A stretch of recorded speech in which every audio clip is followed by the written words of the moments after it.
Hello, it's Tea Tuesday, and I'm having my little cup that I think I got at Dollar General quite a while ago with a little spoon rest. Cheers. And this is my pumpkin spice and licorice tea that I put together the other day from a video haul that I put together, and it's pretty darn good. So it's good hot or cold. So I put some of this Dollar Tree salted caramel sugar-free syrup in it. And then I'm going to put in a little French vanilla creamer. And I confiscated all these creamers from Bob Evans, because Bob Evans will give you flavored French vanilla creamer if you ask for it when you have a cup of coffee.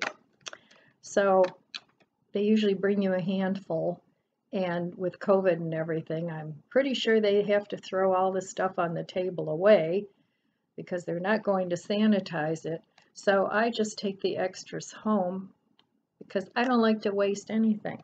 So I've got all those, and then I have some plain ones, and I have some even butter little squares that I use.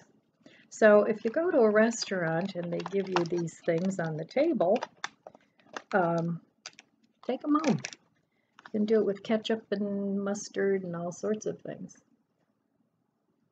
Okay, so today I want to do something a little bit different, and this is an open invitation to both creators and their subscribers. And I would love it if you would play along in the comments below. And it's a Tea Tuesday 10 question tag. Now it's open to anybody. I'm not going to tag anybody specifically. So if anybody else wants to do this tag, that would be fun.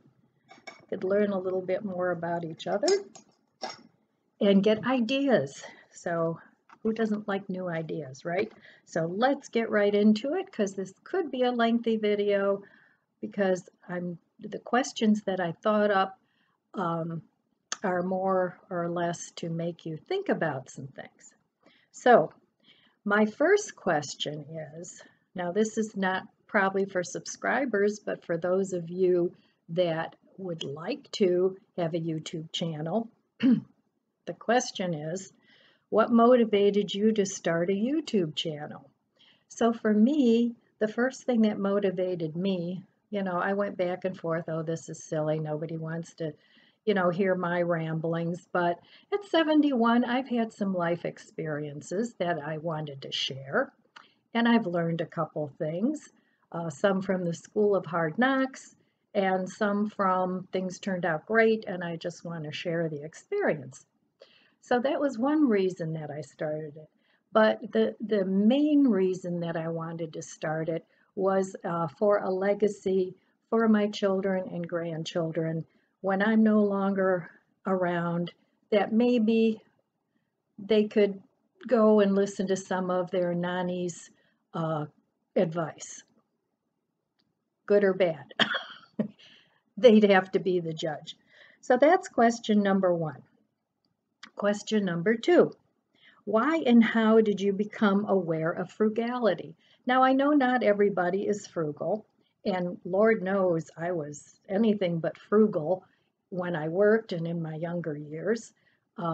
If I wanted it, I figured out a way to get it, which I kind of still do, but from a different mindset.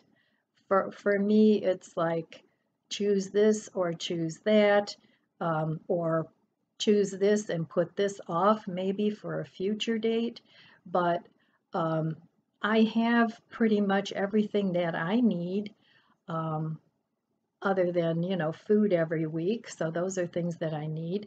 And I used to love to redecorate my home and buy new tchotchkes and things like that. I don't do that much anymore. Every now and then I buy a gnome, either for the garden or my house, but I don't buy decor anymore. Um, I change it up, or I do, I kind of like things the way they are. I guess that's called getting set in your ways. And this is probably part of the reason why when you go into some elderly people's homes, it's like walking back in time. But the decor that I picked is pretty classic. Um, so, for years to come, it doesn't go out of style. Um, And part of the reason I started becoming very frugal was because, um, I retired. Um, I was on a fixed income. I still am, and I will be until the end of time, unless I win the lottery or something awesome like that happens, or somebody knocks on my door and says, "Oh, here, you won the Publishers Clearinghouse." But other than that, I'm going to be on a fixed income, and it's not going to change, even though in this day and age, the inflation is out of control. And so I really now have to pick and choose what it is that I want to spend my money on. So, and another reason I became frugal was because of clutter and excess. Too many clothes, too many this, too many that.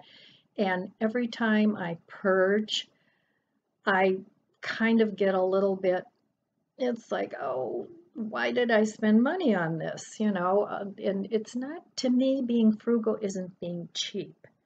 To me, frugal is living intentionally and not just going out and throwing your money at big corporations and everything that they don't really need it, and you need it for food and shelter and clothing. So that's why I have become a frugal person, and it was a lesson learned. Okay, question number 3.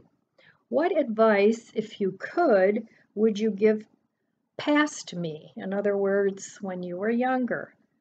Do you have regrets?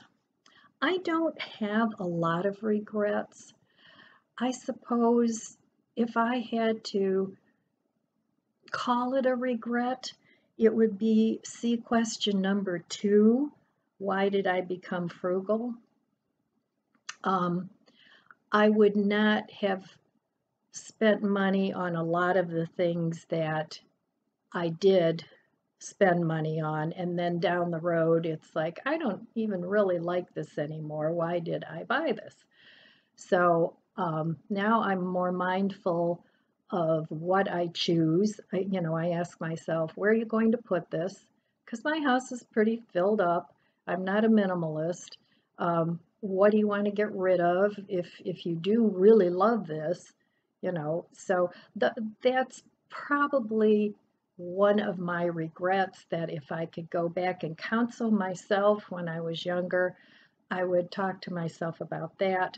Another thing that I probably would talk about, and I really don't have any regrets so much in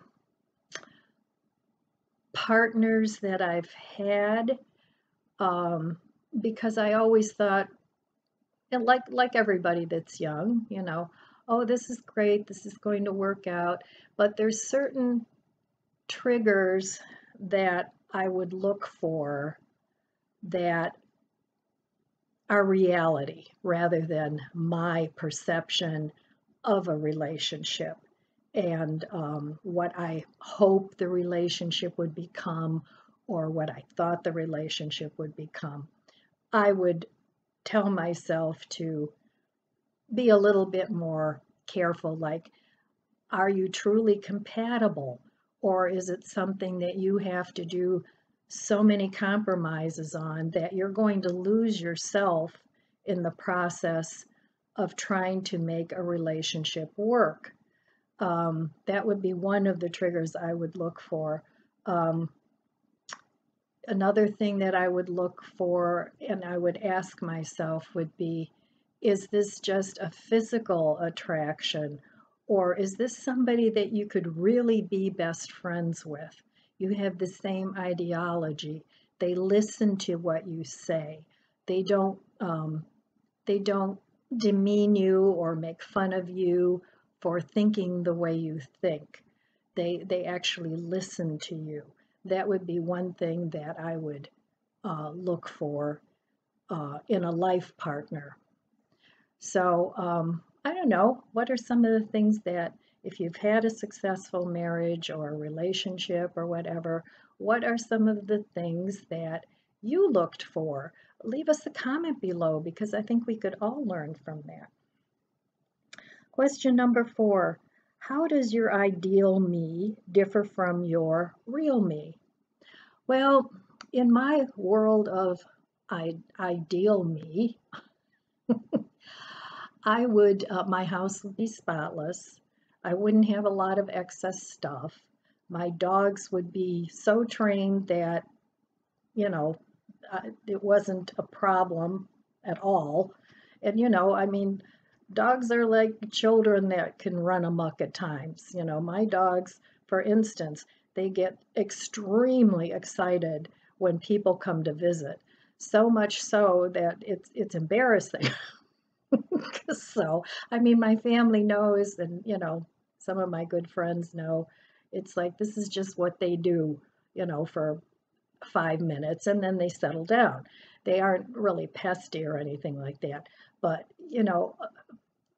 ideal me just has it all under control. It's like, all right, everybody sit there, let my company in, and then, you can proceed. But so ideal me would have a pack of very well-trained dogs. I would be Caesar Milan, but that's not going to happen. So another thing, my ideal me, I would always look put together, which I don't, because for one thing, I love being in my pajamas during the day when I'm not going anywhere. I'll be real about it. For me to get dressed into something constricting is not comfortable. And, my pajamas are kind of like loungewear, and those are the things I choose. And if I have to go out and take out the garbage in my pajamas, then, nobody's going, oh, look at that lady's got her hair in curlers and a robe on. So, but the ideal me would, always look put together. So, but I don't. Question number 5, do you think routines are important? If so, why? If so, why not? I hate routine. I've always hated routine my whole life. But as I've gotten older, I realize that it actually simplifies life to have certain routines.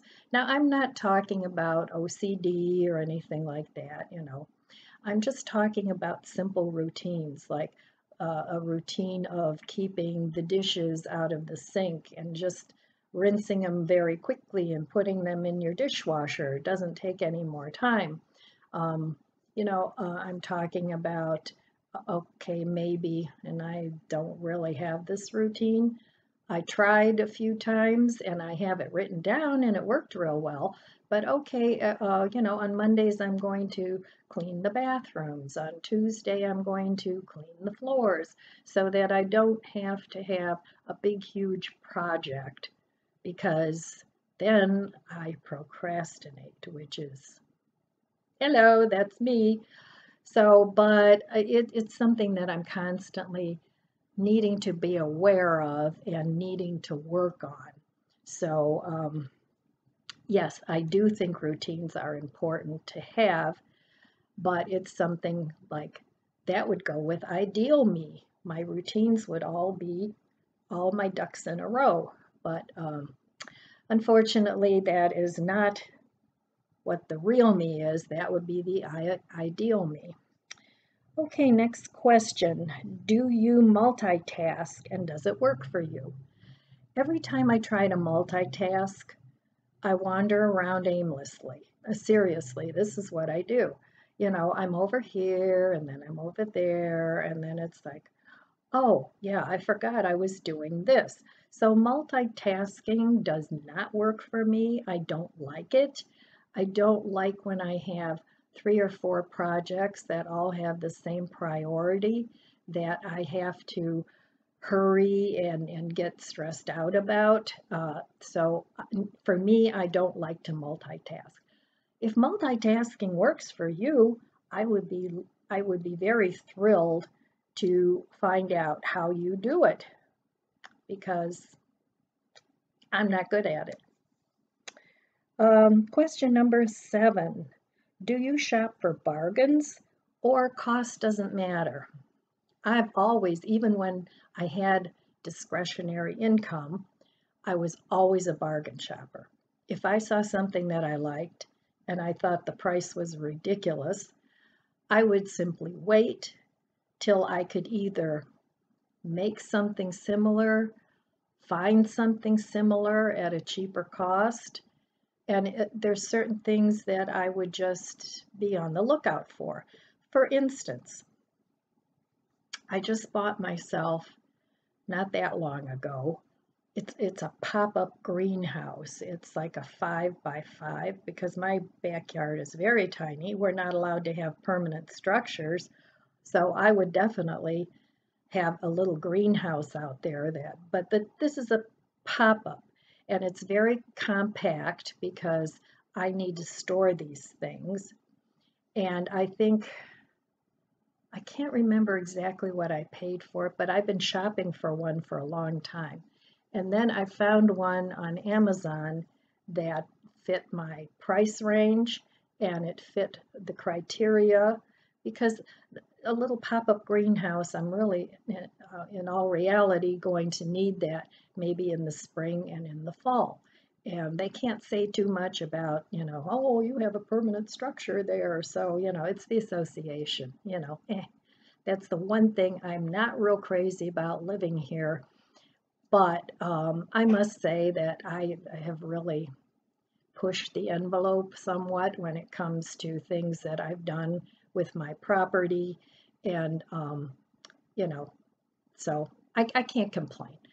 But that's one thing that I've always wanted was a little greenhouse, and that fit the bill. So, and I have a couple other little portable pop-up greenhouses that I picked up along the way, very cheap at my Mark's store. So I always bargain shop. I like it. I think it's fun. So that's my answer. What about you guys? Do you bargain shop? Do you just, pay that $200 for the dress you like, or do you buy a knockoff, um, or go to the thrift store and find something similar? What do you do? And I'm not saying one's right or wrong. I'm just saying what I do. Okay, just a couple more. Do you have a bucket list and what's on it? I've done quite a bit in my life. When I was younger, I traveled a lot. I traveled a lot with my ex-husband. We've been all over the place, in as far as, the Bahamas, the Virgin Islands, down in the Caribbean. When I was with another partner that I had, that I was together with for 15 years, he was a motorcycle enthusiast, so we traveled all over the states on a motorcycle. I've been to Europe back and forth because I was born there. My grandparents were there, so my mom and I would travel there to visit them every few years. Um, I've been kind of a snowbird for a couple years, where Tom and I went to Florida for a month and then came back. So my wanderlust and travel has sort of been satiated, for lack of a better term.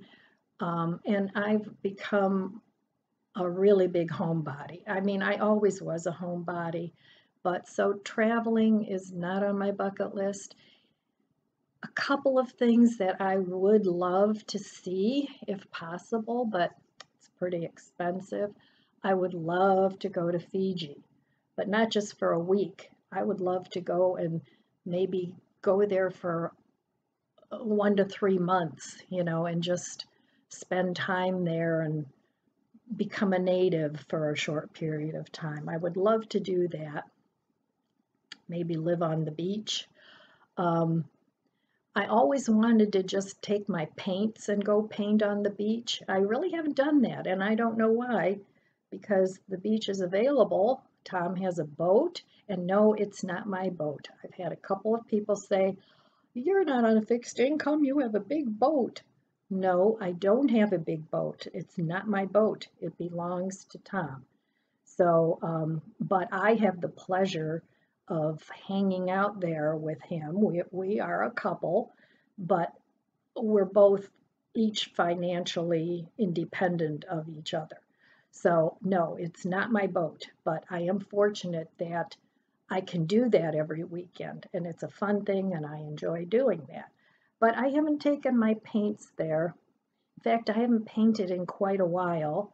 I don't know why. I think it's because I fuss too much. I need to loosen up, and that would be ideal me again, to become less fussy about things like my jewelry making and my painting. But it's something I have to overcome, and I'm sure we all have things like that. So a trip to Fiji, and I would love to see the Northern Lights. That would be awesome. So that would require a trip either to Alaska or way up north in Canada or somewhere like that. But the problem with that is, even if I could put together the time and the money, it's not a guarantee you're going to see them, right? So that would be kind of a gamble. But anyway, really, only those two things. Maybe another thing on my bucket list would just get my house so organized that everything is just perfect, which is never going to happen because life is fluid.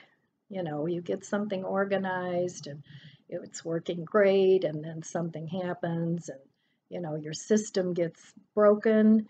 So, but I think those three things maybe would be on my bucket list. And only two more questions. All right, what is your least favorite to-do task? I absolutely hate washing my floors. I hate cleaning anyway. It's not something that I like to do. Yeah, I would say that. I would say cleaning my floors. And then with the dogs, they drag everything in. I've got fluffs of hair because they shed, especially my little bandit. He's very thick furred, and it's all over. I have extra animals with the dust bunnies. So, but that is my least favorite to-do task. I love to organize. I could do that all day long. I just really like organizing. But I hate cleaning. I hate dusting. I hate, I have very high ceilings. They're the 10-foot ceilings instead of the 8-foot.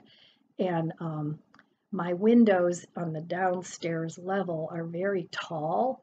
So it requires me to get a ladder to clean my blinds. So that's another thing I hate on my to-do list. So I guess those couple things are really, they're right up there on I hate to do these things. And last question. And this is kind of a question that only you can answer, or maybe other people can say, "Oh, you're always a Debbie Downer, or you're so negative, or you're so this, or you're so," or "Oh, you're always happy, you're so positive, you look at things." So I guess it's a conglomeration of your opinion of yourself and others' opinion of you. But is your glass half full or half empty? I would have to say, and some people might not agree with me. If you don't agree with me, let me know below why not. But I always look at my glass as half full. I've had so many gifts and abundance and wonderful, awesome people in my life. And even the people where I've had relationships that didn't work out, I've been able to look at those people and still like them, even though it didn't work out. And it's not somebody that I always want to be with, because I do have people that I've kind of, no, this is not working for me. You don't make me happy.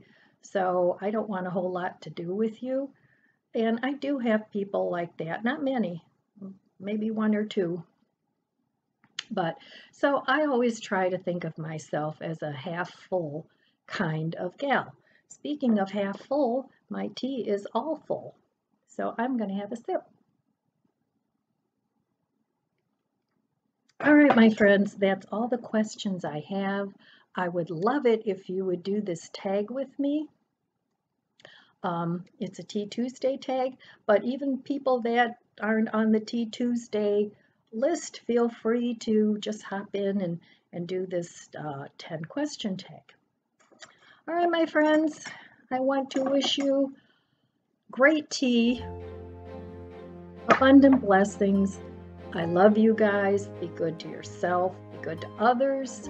God bless you, and I'll see you next time.